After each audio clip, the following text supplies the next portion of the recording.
आज सानू भी जरूरत है किसी भी हमें इस लायक सलाह भेजिए कि खुदा साढ़े खुश हो। आमीन आमीन।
यीशु जी आज तुम्हारा जन्म मनाए जग सारा। यीशु जी आज तुम्हारा धरती पर भी आसमां पर हो रहा है जय जयकार। जन्म मनाए जग सारा। यीशु जी आज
ਜੀਵਨ 'ਚ ਸਾਡੇ ਘਰਾਂ ਦੇ ਵਿੱਚ ਆਮ ਵਾਪਰਦੀ ਹੈ। ਮੈਂ ਇੰਗਲੈਂਡ 'ਚ ਤਾਂ ਵੇਖੇ ਜਦੋਂ ਦਾ ਮੈਂ ਆਇਆ, ਮੈਂ ਨਹੀਂ ਦੇਖਿਆ ਇੰਨਾ, ਪਤਾ ਨਹੀਂ ਕਿਉਂ, ਪਰ ਸਾਡੇ ਪੰਜਾਬ ਦੇ ਵਿੱਚ ਘਰਾਂ ਦੇ ਉੱਤੇ ਸਟਾਰ ਜ਼ਰੂਰ ਹੁੰਦਾ ਹੈ। ਹਾਲੇਲੂਇਆ। ਪੰਜਾਬ ਦੇ ਵਿੱਚ ਘਰਾਂ ਦੇ ਉੱਤੇ ਸਟਾਰ ਜ਼ਰੂਰ ਹੁੰਦਾ ਹੈ। ਸਟਾਰ ਇੱਥੇ ਵੀ ਹੈ, बड़ा अच्छा स्टार है और बहुत ही बढ़िया स्टार है। ये स्टार परमेश्वर ने नहीं बनाया, ये किसने बनाया? मनुखा ने बनाया। पर ये स्टार असी अपने घरां ते लगाउने हैं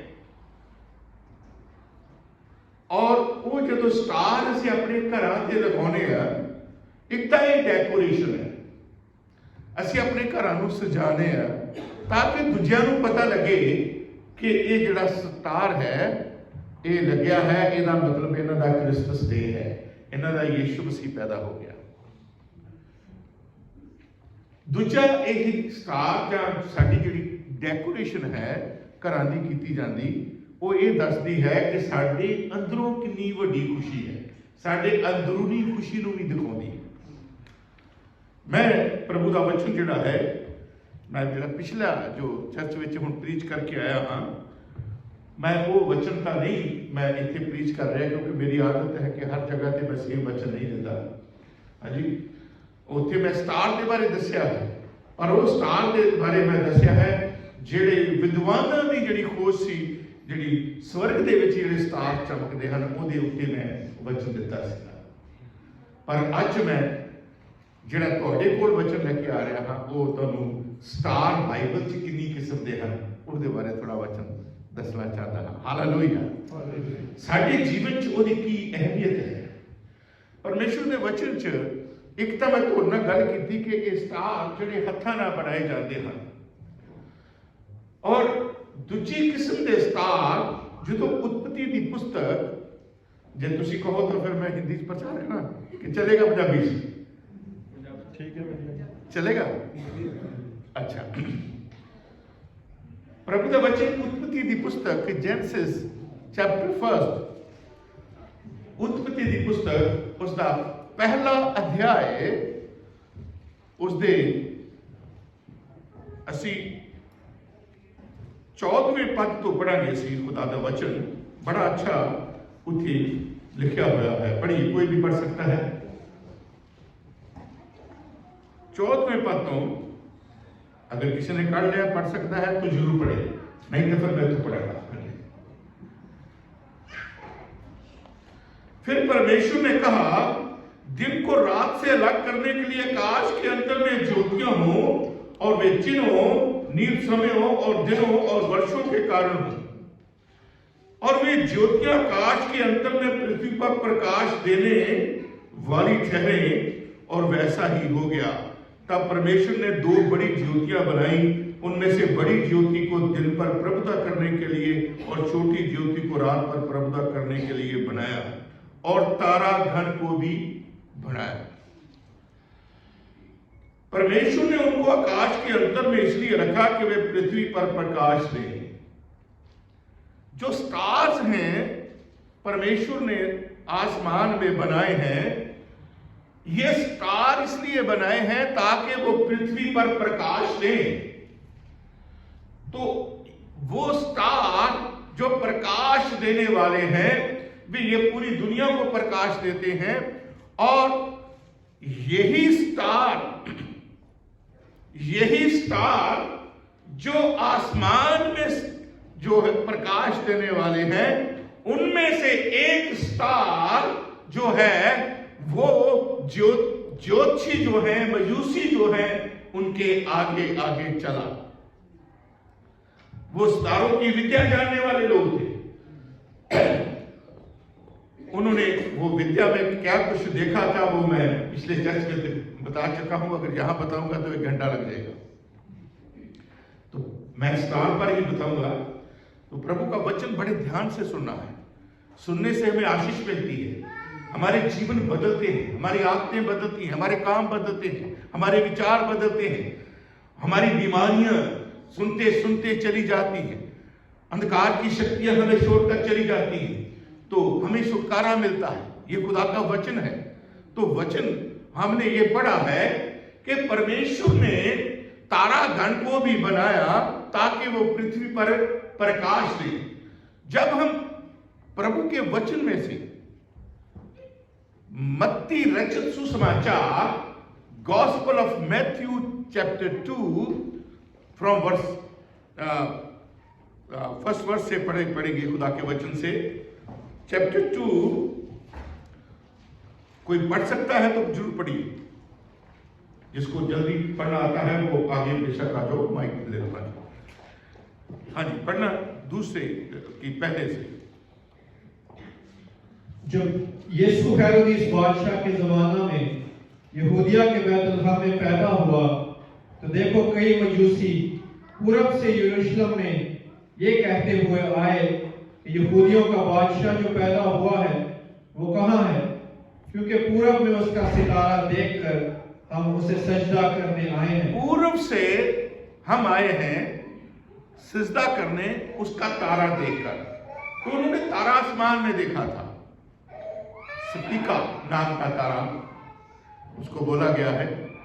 जो विद्वान है वो बताते हैं एक औरत स्टार्स की ही एक औरत बनी हुई है। उसके एक हाथ में शाखा है और एक हाथ में गेहूं की भाले हैं। और जिस हाथ में गेहूं की भाले हैं उसमें एक बहुत चमकीला तारा जिसको स्पीका बोलते हैं। स्पीका उसको हम हिंदी में कौमा कह सकते हैं।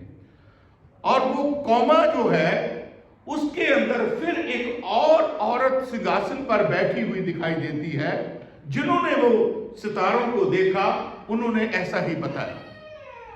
जो विद्वान हैं, हिस्ट्री के लोग हैं जिन्होंने हिस्ट्रीज लिखी हैं, जब आप हिस्ट्री में जाएंगे और ऐसी खोज में जाएंगे तो आपको बहुत सारी किताबें मिल सकती हैं। सो खुदा का जो वचन है कई बार हमें दूसरी चीजों से भी हमें उसको देखना पड़ता है। क्योंकि इन्होंने पूर्व से तारा देखा है। वो तारा वही तारा है जो आसमान में चमकते हैं। वो हमारे हाथ का बनाया हुआ नहीं है, वो ऐसा कुछ भी उसमें नहीं है। तो वो जो कौमा है वो नक्षत्र जो है कॉन्स्टिलेशन ऊपर जो नजर आता है पार्स सितारों का, उसमें जो औरत है उसी का ही एक भाग है जिसमें एक वो औरत एक सिंहासन पर बैठी हुई है और उसके हाथ में बच्चा है जो खेल रहा है।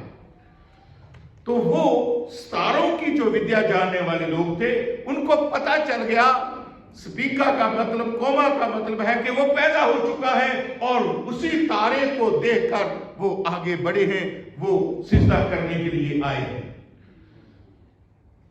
वो ज्योतिषी आए हैं, कहां से आए? पूर्व देशों से, यही लिखा हुआ है। जब परमेश्वर के भवन की बात करते हैं तो वहां पे सोना किसका था पता है? कहां से आया था? सुलेमान बादशाह ने कहां से मंगवाया था? वहां पे एक शब्द लिखा है ओपीर का सोना, एक पूर्वम। जो पूर्वम है वो जो विज्ञानी है, जो विद्वान है, वो बताते हैं कि भारत को कहा जाता था। और ओपीर को लिखने वाले जो विद्वान हैं वो ये कहते हैं कि ओपीर का सोना, ओपीर वो इलाका है जो भारत में मुंबई है उसका तटीय इलाका जो समुद्र के किनारे का इलाका है, उसको ओपीर कहा गया है। तो मिल मिला के वो सारा सोना जो प्रभु के भवन में हैकल में लगा था वो सारा का सारा सोना भारत से आया था। Hallelujah, hallelujah. दूसरी बात, ये पूर्व देशों से जो लोग आए हैं वो भी विद्वान ऐसा लिखते हैं कि जैसे अपने एक प्रभु के एक बंदे हुए हैं वो इंडिया में, हेनरी हैरिस, वो इंडियन जो हिस्टोरिकल रिसर्च सेंटर जो है, इंस्टीट्यूट है जो है, उसके डायरेक्टर रहे हैं किसी वक्त। उन्होंने भी अपनी वो जो खोज है उसमें यही बात कही। जो श्री श्री परमहंस जोगानंदा, उन्होंने भी उस पर मोहर लगाई। वो ये कहते हैं कि ये जो ज्योतिषी हैं इनको मिसाइल भी कहा जाता था, और ये ज्योतिषी जो है ये इनको ऋषि भी कहा गया है। और उस वक्त भारत देश में जब किसी के घर में बच्चा पैदा होता था तो उसके मां बाप को लोग सोना, मोर और लुबान का गिफ्ट चढ़ाते थे।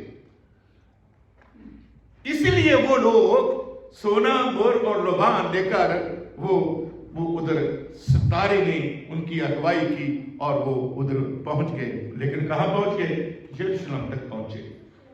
अभी बैतलहम नहीं गए, अपनी बुद्धि से काम लिया। बहुत सारे आज लोग परमेश्वर की अगुवाई नहीं लेती, पवित्र आत्मा की अगुवाई नहीं लेते और अपनी मर्जी से चलते हैं और नुकसान उठाते हैं। और ये जो ज्योतिषी हैं इन्होंने भी सोचा जो राजा है वो तो राजाओं के घर में ही पैदा हो सकता है, क्यों ना हम यहाँ महल है राज्य का, यहाँ पे राजा बैठता है, क्यों ना उसके घर में हम पता करें, शायद यहाँ पे राजा जो पैदा होने वाला था यहाँ पैदा हुआ हो। तो स्टार को छोड़ दिया, वो स्टार जो परमेश्वर का बनाया हुआ है, वो स्टार जो उनके आगे आगे चला, उनको उसको छोड़ दिया और वो लोग वहां पे राजा के महल में पहुंच गए। लेकिन वहां तो कोई बच्चा पैदा नहीं हुआ। और वहां पर जो है फिर उसने अपने जो वो लोग थे, वो विद्या जानने वाले लोग, उनको बुलाया गया। उन्होंने पोथियां खोली, वचन को देखा तो उन्होंने बताया कि नहीं जनाब, वो तो लिखा है कि दाऊद का नगर जो बैतलहम है उसमें तेरे लिए एक उद्धारकर्ता पैदा हुआ है। Hallelujah, hallelujah. तो जो बात वो भूल गए थे वो फिर परमेश्वर के वचन ने उनकी अगुवाई की। मैं ये कहना चाहता हूं, जैसे स्टार्स प्रकाश देते हैं और हम जब प्रकाश में चलते हैं तो हम कभी भी ठोकर नहीं खाते। हमें पता है यहाँ पे क्या है, वहां पे क्या है। घर में अगर अंधेरा है तो उस घर में जब हम पांव रखते हैं अंधेरे में तो कई बार कुछ चीज पकड़ने लगते हैं, किसी और चीज को भी हाथ पड़ सकता है। तो अंधेरा अंधेरा है लेकिन रोशनी रोशनी है। जब स्टार को छोड़ा तो उन्होंने फिर जो उनको मार्गदर्शन हुआ तो वो था खुदा का कलाम। हालेलुया। तो खुदा का कलाम जिसके बारे में प्रभु के वचन में लिखा है, तेरा वचन मेरे पांव के लिए ज्योति और मेरे बातों के लिए उजाला है। दाऊद कहता है ज़बूर 138 में, हे परमेश्वर, तूने अपने वचन को अपने बड़े नाम से भी अधिक महत्व दिया है। तो परमेश्वर का वचन लॉर्ड जीसस क्राइस्ट को भी कहा गया है। हालेलुया। वो वचन देहधारी हुआ और हमारे बीच में डेरा किया। वही वचन, और वचन जो है वहां पे जब वचन पढ़ा गया उनको पता चला कि वो बैतलहम में, और जब बैतलहम की तरफ वो निकले तो स्टार फिर उनके आगे आगे था। यीशु मसीह बैतलहम में क्यों पैदा हुआ? क्या कारण था कि यीशु बैतलहम में पैदा हुआ? पेशेंट कोई जो है वो खुदा की तरफ से है। तो खुदा ने ये डिसीजन बैतलहम के लिए क्यों किया? क्या कारण है कि बैतलहम में यीशु पैदा हुआ? बैतलहम बिल्कुल छोटा सा गांव था। एक विद्वान है, वो लिखते हैं कि उस वक्त उस गांव की आबादी सिर्फ 300 लोग थे और अभी 25,000 लोग हैं। वो बहुत छोटा सा गांव था। फिर हम ये आमतौर पर हमारे नाटकों में, हमारी फिल्मों में, हमारे प्रचार में, हमारे गीतों में ये कहा जाता है कि वो गौशाला में पैदा हुए। कहां पैदा हुए थे बताइए? किसकी चरनी थी वो?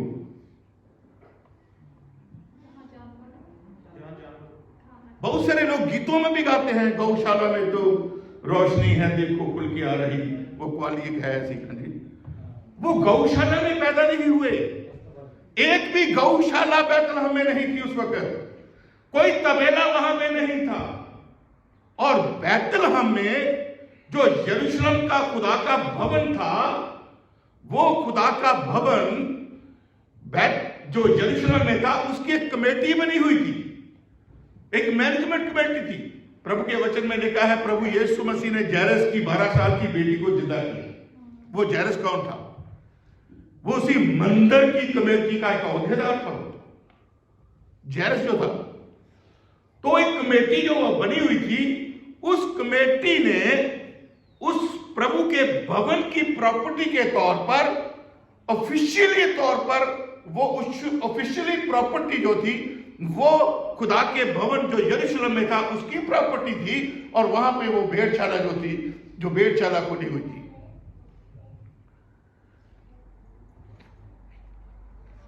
एक दिन में 2 लेले कुर्बान होते थे मंदिर में। आप एक्सोडस निर्गमन की पुस्तक कूद की किताब उसका 29वां अध्याय 38 से 46 तक पढ़ सकते हो। उसमें लिखा हुआ है कि रोज 2 बलियां होती ही होती थी, मेमने 2 बलि होते ही होते थे। तो वो जो भेड़शाला थी, जितने भी फसह के लेले होते थे, फसह के त्योहार पर कुर्बान होने वाले लेले, कुर्बान होने वाले मेमने जिनकी बलियां दी जाती थी, सारे लोग वहीं से खरीद कर लाते थे जो बैतलहम में भेड़शाला थी। वो भेड़े चूरबार मैदान में वो लोग रखते थे। इतनी जगह तो नहीं थी, केवल वहां पे जो वो बनाई हुई थी एक छोटी सी गुफा थी।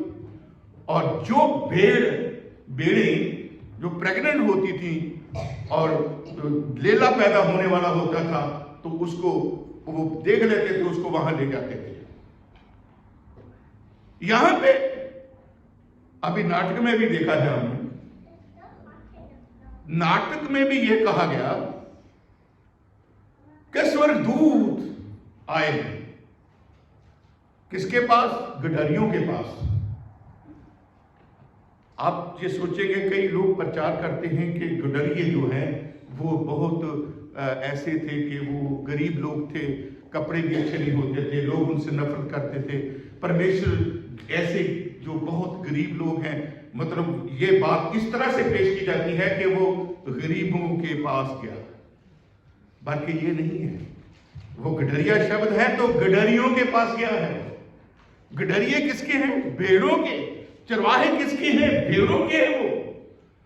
और इजराइल में एक सीजन होता है वहां पे, उस वक्त उसको लैम्बिंग सीजन बोला जाता है। एक सीजन होता है जिसमें लेले पैदा होते हैं, निष्कलंक लेले, और वहां से वो खरीदे जाते हैं।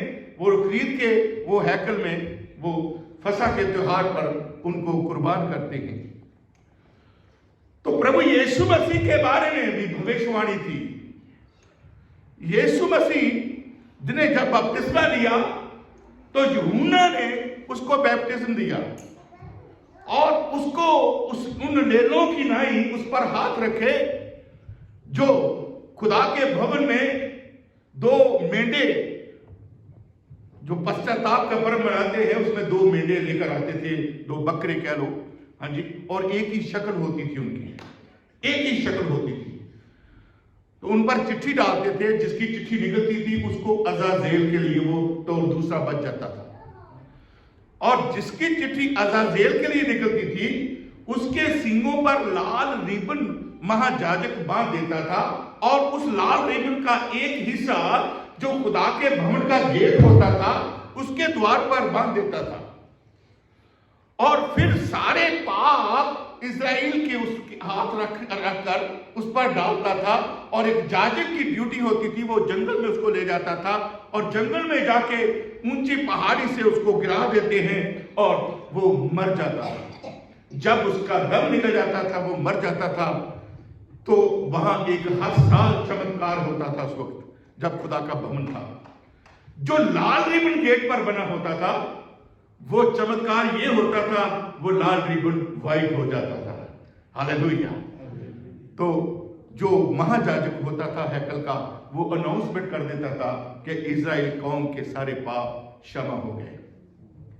उसी रीत से आपको पता, जब पिलातुस के सामने यीशु को पेश किया गया, तो एक और आदमी था जो वहां पे पेश किया गया। आप जानते कौन था वो? बरअब्बा। बरअब्बा ही बोलते हैं, लेकिन कुछ लोग कहते हैं, विद्वान कहते हैं कि उसके नाम में मिस्टेक है। वो बरअब्बा नहीं, बारअब्बा शब्द है। बारअब्बा का मतलब है अब्बा का बेटा। बारअब्बा का मतलब है अब्बा का बेटा। और कुछ विद्वान ये लिखते हैं कि उसका सही नाम यीशु था, बरअब्बा का नाम भी। तो दो जन पेश हैं उन बकरों की नाई हैकल में। एक को छोड़ा जाएगा, एक को मौत की सजा दे दी जाएगी। वहां पे दो अब्बा के बेटे हैं। एक पृथ्वी के अब्बा का बेटा खड़ा है और एक सारी सृष्टि के अब्बा का बेटा खड़ा है। और जो पृथ्वी का अब्बा है, उसका बेटा जो है, इस जहां का संसार जो ईश्वर जो है, वो उसका जो बेटा है उसको छोड़ दिया गया। और दूसरा जो है, सारी सृष्टि के अब्बा का बेटा लॉर्ड जीसस क्राइस्ट, उसको रोमियो के हवाले कर दिया गया कि इसको सलीब दे दिया जाए। वो वैसे ही हुआ जैसे वहां दो पुत्रों के साथ होता था।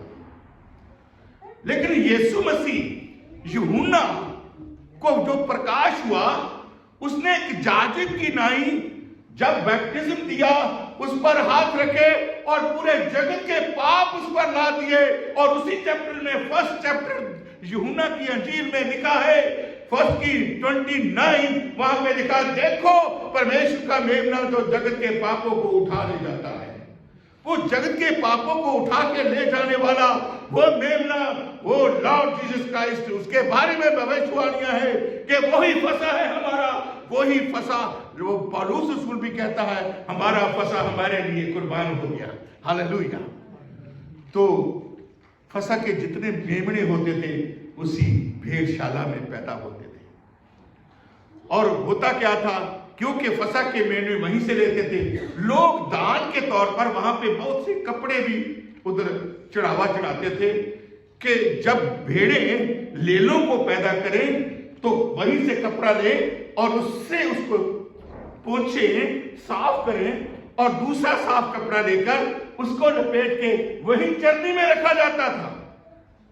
इसलिए तो जब दूतों ने कहा गडरियों को कि इसकी निशानी यह है कि तुम उसको चरनी में कपड़े में लिपटा हुआ पाओगे। हालेलुया। और उन गडरियों को पता था चरनी कौन सी है, उन गडरियों को पता था वो चरनी कौन सी है। और वो गडरिये जो थे, उनको खुदा के दूत के द्वारा वो खुशी की खबर मिली। उसी पैटर्न पर राजा का राजा पैदा हो रहा है, प्रभुओं का प्रभु पैदा हो रहा है। तो प्रभु उसको अच्छी जगह पर भी उसका जन्म हो सकता था, सराय में भी जगह मिल सकती थी, लेकिन क्यों नहीं मिली? क्या कारण था? क्योंकि जो लिखा है वो पूरा होना है। वो फसा का मेमने की नहीं बलि होना है, तो फसा के मेमने जैसे पैदा होते हैं वही रीत से उसको भी पैदा होना है। और वहीं उनको जगह मिली मरियम को। जब वो अपना बच्चा जनी तो उसने वहां से कपड़ा लिया और कपड़े से साफ किया बच्चे को, और फिर दूसरा कपड़ा लिया, उसमें लपेटा और उसी चरनी में उसको रख दिया। और वही पैटर्न जो लेलों के लिए होता था।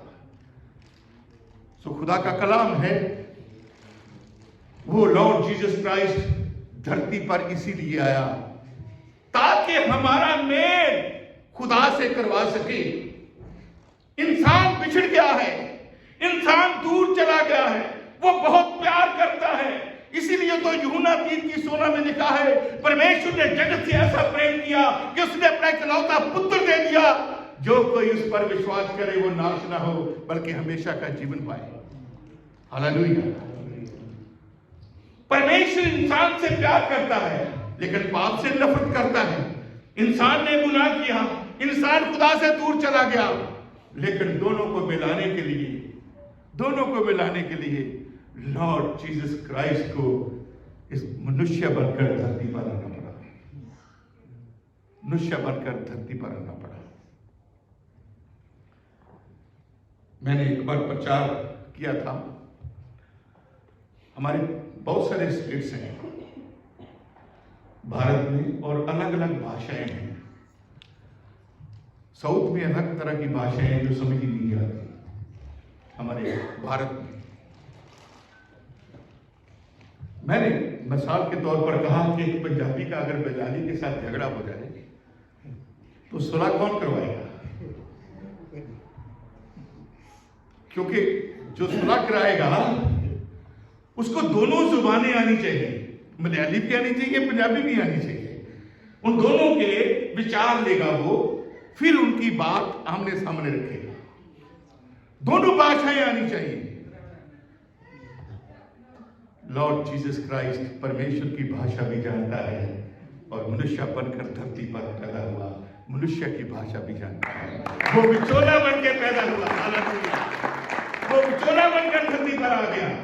वो महान है, इसलिए उसकी महानता का कोई अंत ही नहीं है।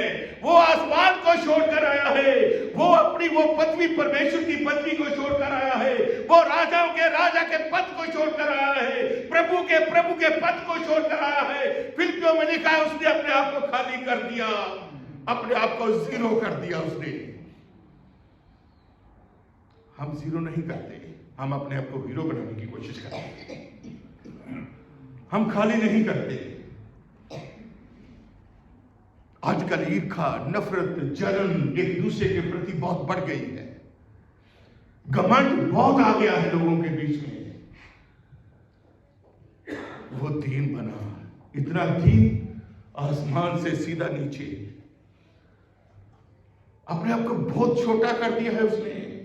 छोटे से 300 लोगों के गांव में पैदा हुआ वो, जहां भेड़ें पैदा होती हैं वहां पैदा हुआ वो। जिन कपड़ों से भेड़ों के बच्चों को साफ किया जाता है उन कपड़ों से ही उसको साफ किया गया। जिन भेड़ों के बच्चों को जिस कपड़े में लपेटा जाता था चक्की में रखने के लिए, उसी कपड़े में उस बच्चे को भी लॉर्ड जीसस क्राइस्ट को भी लपेट के रखा गया।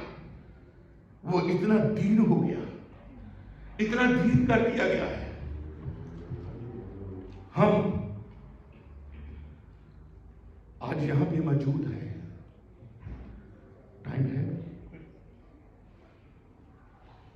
ये तो स्टार की बात है। लॉर्ड जीसस क्राइस्ट के बारे में भी लिखा है। तीसरी तरह का स्टार कौन सा है? Lord Jesus Christ. लिखा है सुबह का सितारा, सुबह का सितारा। उसने खुद अपने आप को कहा प्रकाशित वाक्य 22वां अध्याय उसके 16वें पद में कि मैं सुबह का सितारा हूं, सुबह का सितारा। तीसरी किस्म के, चौथी किस्म के जो स्टार हैं वो पता कौन है? पढ़िए, कोई पढ़ सकता तो पढ़िए। डैनियल की पुस्तक उसका 12वां अध्याय उसका 3रा पद।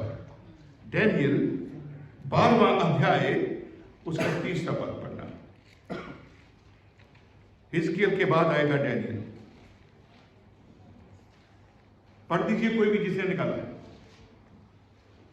और अहले दानिश नूरे फलक की मानिक चमकेंगे और जिनकी कोशिश से बथेरे सादिक होंगे, सितारों की मानिक अब्दुल तक रोशन होंगे। हालेलुया।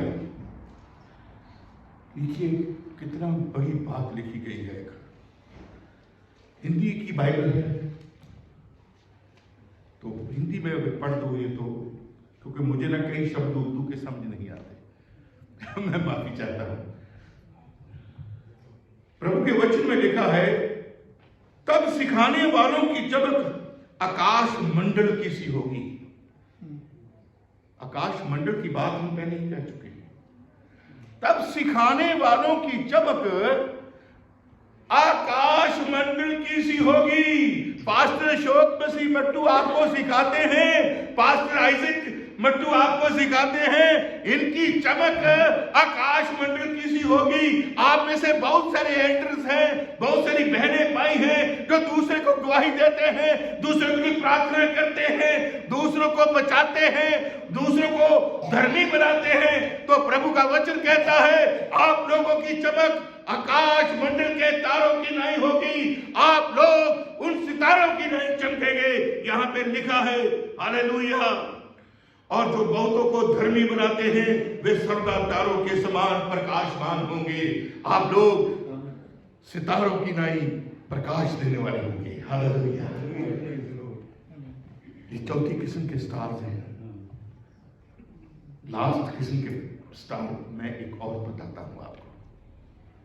खुदा के वचन में यहूदा की पुस्तक पढ़िए, उसका एक ही चैप्टर है, 11वें पद से पढ़ना शुरू कीजिए। यहूदा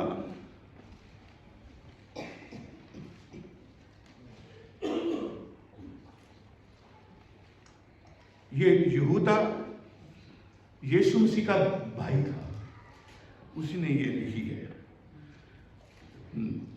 खुदा के वचन में अगर नहीं निकाला तो मैं पढ़ता हूं इधर से। उन पर हाय कि क्योंकि वे कैन की सी चाल चले। कैन की चाल कौन सी थी? परमेश्वर ने पूछा तेरा भाई कहां है, मुझे क्या पता। गुस्से में है, गुस्से में आकर भाई का कत्ल कर दिया। जलन हुई, उसकी इबादत कबूल हो गई, मेरी इबादत कबूल नहीं हुई। जलन है उसके अंदर, पाप है, बदी है, बुराई है, गुस्सा है, झूठ बोलना, धोखा देना, इसमें सब आ जाता है। तो प्रभु का वचन कहता है हाय उन पर हाय क्योंकि वे कैन की सी चाल चले और मजदूरी के लिए बिलाम के समान भ्रष्ट हो गए हैं। मजदूरी के लिए बिलाम के समान। बिलाम कौन था? कौन था बिलाम? बिलाम कौन था बताइए? वो बालाक था। बालाम नबी था जो धन दौलत के लिए, पैसे के लिए प्रभु यीशु मसीह को ही बेचने की कोशिश कर ली उसने। आज बहुत सारे लोग हैं, आज बहुत सारे नबी हैं ऐसे जो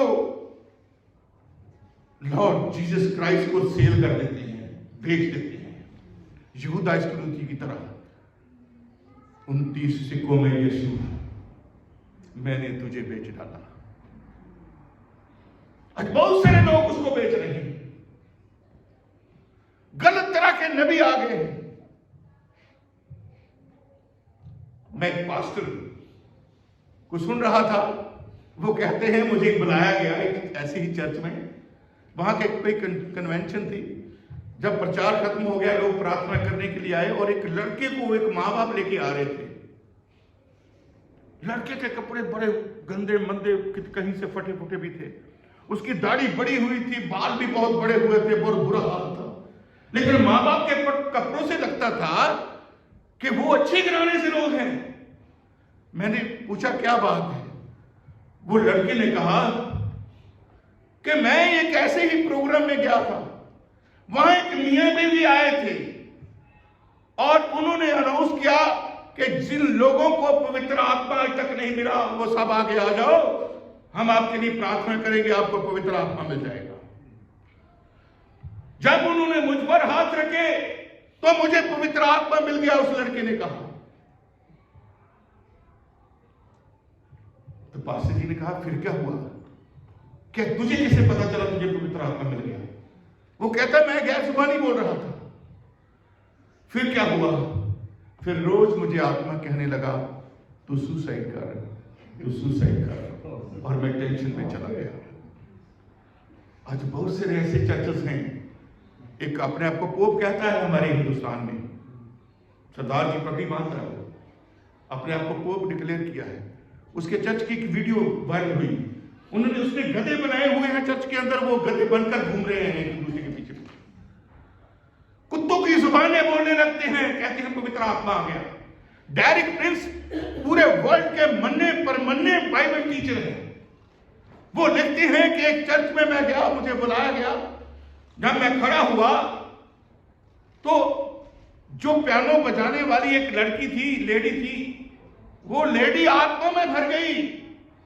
तो वो इस तरह से बोल रही थी जैसे मुर्गी बोलती है, और मुर्गी की तरह ही उसके एक्शन हो रहे थे। मैंने पास्टर जी से पूछा, पास्टर जी ये क्या हो रहा है? तो पास्टर जी कहते हैं इसको पवित्र आत्मा जब इस पर उतरता है तो ऐसे करती है।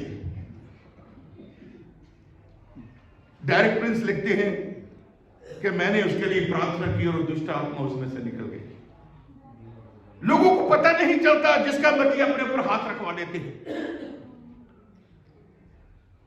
इसीलिए वचन में भी लिखा है, पौलुस उसको कहता है जल्दी से किसी पर अपना हाथ न रख। बिलाम की तरह है बहुत सारे लोग, बहुत सारे नबी अपने आप को इस तरह का बना लिया है को वो बेचते हैं। प्रार्थना करने की प्राइस रखती है, घर में बुलाओगे इतने पैसे, यहां पे प्रार्थना करोगे इतने पैसे, अगर मीटिंग करवाओगे तो इतने पैसे। ये क्या है? बिलाम खुदा का कलाम और मजदूरी के लिए बिलाम के साथ समान भ्रष्ट हो गए हैं और कोरा के समान विरोध करके नष्ट हुए हैं। कोरा जैसे लोग भी हैं, पास्टर के खिलाफ बोलना शुरू कर देते हैं। इसको ज्यादा कलाम आता है, हमें भी आता है, इसने ज्यादा पवित्र आत्मा पाया है, हमें भी पवित्र आत्मा मिला, और वो नाश हो गया 250 लोगों के साथ। प्रभु के वचन में हम आगे और पढ़ते हैं, ये तुम्हारी प्रेम सभाओं में तुम्हारे साथ खाते पीते समुद्र में छिपी हुई चट्टान सरीखे हैं और बेधड़क अपना ही पेट भरने वाले रखवाले हैं। बहुत से ऐसे लोग हैं, हमें पहचान नहीं होती ये पास्टर हमारा आत्मा है या नहीं। खुदा का वचन मैं समाप्त करने वाला हूं, बस 2-4 लाइनें पढ़ के मैं समाप्त करता हूं। और बेधड़क अपना ही पेट भरने वाले रखवाले हैं, वे निर्जल बादल हैं जिन्हें हवा उड़ा ले जाती है। निर्जल बादल, पानी के बिना अगर बादल है तो उसका क्या फायदा? वो बरसेगा ही नहीं, भूमि फलवंत नहीं होगी, वो आशीष का कर नहीं बन सकता। तो निर्जल बादल भी उन ऐसे लोगों को कहा गया है। पतझड़ के निष्फल पेड़ हैं जो 2 बार मर चुके हैं। निष्फल, उनको फल नहीं लगता, पतझड़ के पेड़ हैं। वचन कहता है 2 बार मर चुके हैं और जड़ से उखड़ गए हैं। ये समुद्र के प्रचंड हिलकोरे हैं जो अपनी लजा का फैन उछालते हैं। ये डामाडोल तारे हैं। ये खुदा का कलाम है। हम कौन से तारे हैं? प्रकाश देने वाले या डामाडोल तारे? प्रभु का जन्म हुआ है, हम जन्मदिन मना रहे हैं। अपने अंदर देखिए, कहीं हमारे अंदर शुभ के कोई पाप नहीं बैठा हुआ। प्रभु हमें शुद्ध करना चाहता है। वो शुद्ध करने के लिए तो वो नम्र बना, वो दीन भरा, वो चरनी में पैदा हुआ, इसीलिए वो हमें शुद्ध करना चाहता है, वो पवित्र करना चाहता है, पवित्र करके हमें पिता के सामने खड़ा करना चाहता है, ताकि हम पिता के सामने उसके बेटे के साथ खड़े हों। हालेलुया। उसी लॉर्ड जीसस क्राइस्ट के साथ वो अपने जैसा हमें बनाना चाहता है। वो जल्द आने वाला है, जल्द आने वाला है। हम आंखों को बंद करेंगे। क्या हम तैयार हैं? प्रभु का जन्म हुए तो 2000 साल हो गए, क्रूसिफिकेशन को भी 2000 साल हो गए, जी उठने को भी 2000 साल हो गए। अभी तो वक्त नजदीक है, वो बादलों पर आएगा, हमें उठा के ले जाएगा। वो आएगा, जल्द आएगा। क्या हम तैयार हैं? अपनी आंखें बंद कीजिए, अपनी आंखें बंद कीजिए, अपने अंदर देखिए कि हम तैयार हैं कि नहीं हैं। मैं 1-2 लाइनें गा सकता हूं, अगर आपकी मर्जी है तो। तबले वाला इधर आ जाए तो बेस्ट है। Praise God, hallelujah, thank you Jesus, thank you Jesus. हबासिका नजारा बशराबा। दूल्हा मेरा जल्दी आने वाला है, आओ आके मनाओ खुशी। दूल्हा मेरा जल्दी आने वाला